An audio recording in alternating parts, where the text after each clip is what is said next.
limitando a la Asamblea Nacional. No, la Asamblea Nacional tiene una clara limitación plasmada en la Constitución. Lo que está haciendo el Tribunal Supremo de Justicia diciendo, Asamblea Nacional, limítate a lo que dice la Constitución, no te puedes extralimitar. Y hay un principio en el derecho que es muy claro. Para los ciudadanos, todo lo que no está prohibido lo puedes hacer. Pero para los funcionarios públicos, para las instituciones públicas, todo lo que no está claramente permitido en la ley, no lo puedes hacer. Es decir, si la ley claramente no te permite juzgar al presidente, tú no lo puedes hacer. Es un principio inverso. Pues en el derecho privado, todo lo que no está claramente prohibido, tú eres libre de hacerlo. En el derecho público, todo lo que no está claramente permitido, tú no lo puedes hacer. Ahora, Héctor, en ese sentido, quiero recordarle que nos están escuchando, hay una radio directora en instituciones culturales en todo el país, a través del Sistema Radio Nacional de Venezuela, que la Asamblea Nacional no hace... el bloque de la paz en la Asamblea Nacional. En este momento, ¿sigue entonces el desacato en la Asamblea Nacional? Absolutamente. La Asamblea Nacional estará en desacato como lo estaría cualquier poder, cualquier ciudadano, hasta que la Asamblea Nacional no asuma y respete todas las decisiones del Tribunal Supremo de Justicia. Hay sectores de la oposición que dicen, bueno, pero es que a mí no me gusta esa sentencia. Bueno, pero es que los ciudadanos, las instituciones no tenemos la posibilidad de evaluar si nos gustan o no nos gustan las sentencias de un tribunal. Y yo pongo un ejemplo que yo creo que es muy explicativo. En el 2002 aquí hubo un golpe de Estado. Creo que ningún venezolano tiene duda de que Pedro Carmona Estanga, de que Fede Cámaras, de que los actores de la MUD dieron un golpe de Estado en el 2002. El Tribunal Supremo de Justicia de ese momento dijo, no hubo golpe de Estado, había un conjunto de generales preñados de buenas intenciones resguardando la vida del presidente. Para casi ningún venezolano esa sentencia era racional, estaba ajustada a la verdad. Ahora era una sentencia del tribunal. ¿Qué hizo el comandante Chávez? ¿Qué hizo la revolución? La respetó y siguió en el plano jurídico, el plano político, combatiendo esa sentencia, pero asumiéndola. La oposición tiene derecho a la crítica, al pataleo. Sí, lo que no puede decir es, no, yo acato una sentencia cuando me gusta y cuando no me gusta no la acato, porque ningún sistema político funciona de esa manera. Si tú eres demócrata, si tú respetas el sistema político, si tú respetas la Constitución, tienes que respetar las reglas de juego. Si no hay reglas de juego, no hay un canal democrático para dirimir diferencias que han existido, que existen y que van a seguir existiendo. Entonces, para resumir, hay dos sentencias que salen el día de ayer. Una sentencia anula las sesiones de instalación y la sesión donde se decretó ilegal e inconstitucionalmente el abandono del cargo, que es un absurdo jurídico, un absurdo político. O sea, creo que ningún venezolano puede decir, no, el presidente no está. Bueno, entonces, ¿quién firma el aumento de salario? No, no sabemos. ¿Quién está dirigiendo la operación Zamora 200? No sabemos. ¿Quién representó a Venezuela en la toma de posesión del presidente nicaragüense, a quien le mandamos felicitación? No, debe ser un fantasma. ¿Quién firmó el incremento de 80.000 pensionados? Debe ser un fantasma. Es decir, no, es el presidente en ejercicio. Me gusta cómo las ejerce, que es el argumento que da la oposición. No es que sí está ejerciendo funciones, pero no me gusta cómo... Eso no es el papel de la Asamblea Nacional, evaluar la gestión de un mandatario. Bajo esa lógica irracional, nosotros tendríamos que decir que los diputados de la oposición abandonaron su cargo porque en el 60% de las oportunidades, que representa el 60% de las sesiones, no fue a sesionar. Llegaron tarde o llegaron incompletos. O sea, es una locura. No hay en la historia legislativa venezolana tales récords de inasistencia. O deberíamos decir que abandonaron porque, como manda la Constitución, antes del 4 de diciembre no nombraron los rectores del CNE. O deberíamos decir que el gobernador de Miranda, el Consejo Legislativo de Miranda, debería decir que el gobernador de Miranda abandonó su cargo porque es el estado más inseguro y él dirige la policía estatal. O que el alcalde Ocarija abandonó su cargo porque no es capaz de recoger la basura y es su responsabilidad. Es decir, generaría una inestabilidad en el sistema político. Bueno, tanto así, Héctor, que hemos escuchado ya voceros políticos de oposición en algunos estados, en algunos municipios del país, usando ese argumento para alegar que gobernadores, alcaldes han abandonado su puesto porque no recogen la basura, porque no hay funcionarios policiales o porque hay huecos en una calle. Usted puede estar en acuerdo o en desacuerdo, eso es natural en democracia. En democracia hay gente que le gusta el gobernante que eligió y hay gente que no le gusta. Ahora, para eso está unas reglas de juego, un periodo constitucional. Al final, nosotros tenemos un cronograma electoral para gobernadores, para alcaldes, para presidentes. A finales del año que viene va a haber una elección presidencial.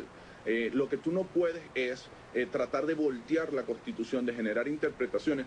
Y esto es un punto muy claro, porque la oposición dice, bueno, esa es mi interpretación. Sí, pero es que la Constitución también resuelve eso. El único que puede, porque es normal que en un texto constitucional tú tengas una lectura y yo tenga otra. para dirimir esa diferencia hay una sala constitucional, lo dice la misma Constitución.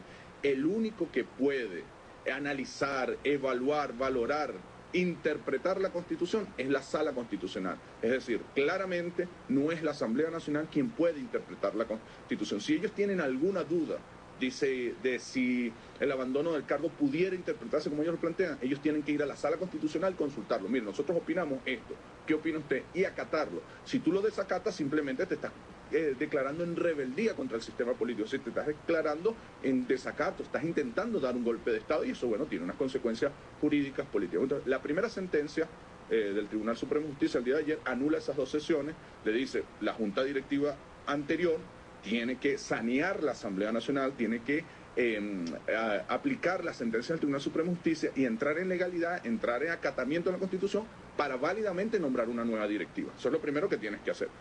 Mientras no hagas eso, ninguna decisión que tomes va a tener ningún efecto legal porque estás usurpando funciones. Y la segunda sentencia que hace es una interpretación que solicita el presidente porque él dice, bueno, la Constitución me manda a mí a rendir cuenta a la nación. Normalmente, o la Constitución me dice que lo haga ante el Poder Legislativo. Ahora el Poder Legislativo está en desacato y le pregunta al presidente al tribunal, díganme ustedes cómo y dónde cumplo mi mandato constitucional, que también lo dice la Constitución.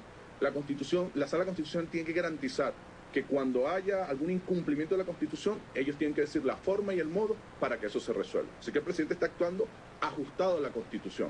Y el tribunal le dice, bueno, si la Asamblea Nacional no acata, usted venga al Tribunal Supremo de Justicia y ríndale cuenta al país, pero tiene que rendirle cuenta. Así que mientras vemos a un presidente respetando la Constitución, respetando los órganos del Estado, subordinándose al máximo tribunal, vemos una Asamblea Nacional que simplemente no le da la gana de respetar el sistema democrático venezolano. Héctor, quisiera recordarle nuevamente a nuestros usuarios que estamos conversando con el diputado Rodríguez, nos acompaña además hoy en el diputado del Sistema Radio Nacional de Venezuela, Richard. El argumento fundamental sobre el que sustenta la mayoría de opositores en este momento en la Asamblea, el tipo de decisiones que está tomando, es que el pueblo los eligió. El pueblo lo eligió el presidente Nicolás Maduro. Recuerdo mucho una frase en un documental que se hizo a propósito del golpe de Estado del 2002, donde una señora del pueblo decía, yo voté por Chávez, y ahora ¿qué hago con mi voto? Sí. ¿Qué es lo que pretende entonces? ¿Qué va a pasar en este momento en la Asamblea Nacional? Sí, pero bajo esa lógica, un alcalde pudiera decir, bueno, yo voy a hacer una constitución, o voy a legislar, o voy a juzgar, o voy a organizar unas elecciones porque el pueblo me eligió. No, el pueblo te eligió para algo. Si yo elijo un diputado, lo elijo para legislar, no lo elijo para dar golpes de Estado, no lo elijo para ser tribunal, no lo elijo para ser presidente. Si yo elijo un presidente, lo elijo para gobernar. Es decir, yo creo que a veces la oposición cree que en Venezuela no pasó Chávez y no hay un proceso de conciencia política y de madurez política y de conocimiento del orden constitucional y legal. Esa constitución la hicimos entre todas y todos los venezolanos. Fue un proceso de debate colectivo, fue un parto colectivo y es un irrespeto a la sociedad venezolana, incluso a sus propios electores. Cuando la oposición fue a campaña, ahorita antes de empezar el programa planteamos las razones por las cuales ellos nunca presentaron a sus candidatos, porque bueno, tienen un poco de bandido en esa bancada de la oposición. Después de ver el teléfono del diputado Gilbert Caro, que tengo ayer con un arma de guerra, municiones y explosivos, me doy cuenta por qué lamentablemente no presentaron esos candidatos, porque si tú presentas un candidato que estuvo preso por homicidio, estuvo juzgado, además era uno de los líderes negativos, para decirlo de la manera más suave, en una de las cárceles del país, oye, Dios, que ningún elector hubiera votado por él. Esa es la oposición que tenemos. Y entonces, bueno, ellos plantean ese argumento, no, a mí me eligieron, sí, como eligieron a todos los alcaldes de este país, como eligieron a todos los gobernadores de este país, como eligieron al presidente Nicolás Maduro para que gobierne hasta finales de 2018, principios del 2019, y luego habrá otra elección y el pueblo elegirá al presidente Nicolás o a quien considere correcto. Así funcionan las democracias. La democracia no es que, bueno, si yo gano la última elección es caída y mesa limpia. No, hay un sistema político que distribuye el poder, que equilibra el poder, que evita dictaduras como la que ellos están planteando, ¿no? Entonces, y además ellos tienen la locura, porque el diputado Borges siempre lo repite, es que la Asamblea Nacional la eligieron 14 millones de electores. Claro, él suma los votos que saca la oposición, que sacó el 53%, y los votos que sacó el chavismo, que sacó el 47%. Bajo esa racionalidad, entonces yo tengo que decir que al presidente Nicolás Maduro, cuando lo eligieron, todo el que participó, los votos que sacó Nicolás y los votos que sacó Capriles, o sea, de verdad, dan argumentos como si el pueblo, como si uno fuese estúpido. Y uno tiene que ahí salir con argumentos, con valentía, decir, ya va, no nos faltes el respeto. Claro que los eligieron para legislar, que es lo que menos han hecho. Los eligieron para que fueran a la Asamblea Nacional y no van. Los eligieron en función de su promesa electoral. ¿Y cuál era la promesa electoral de los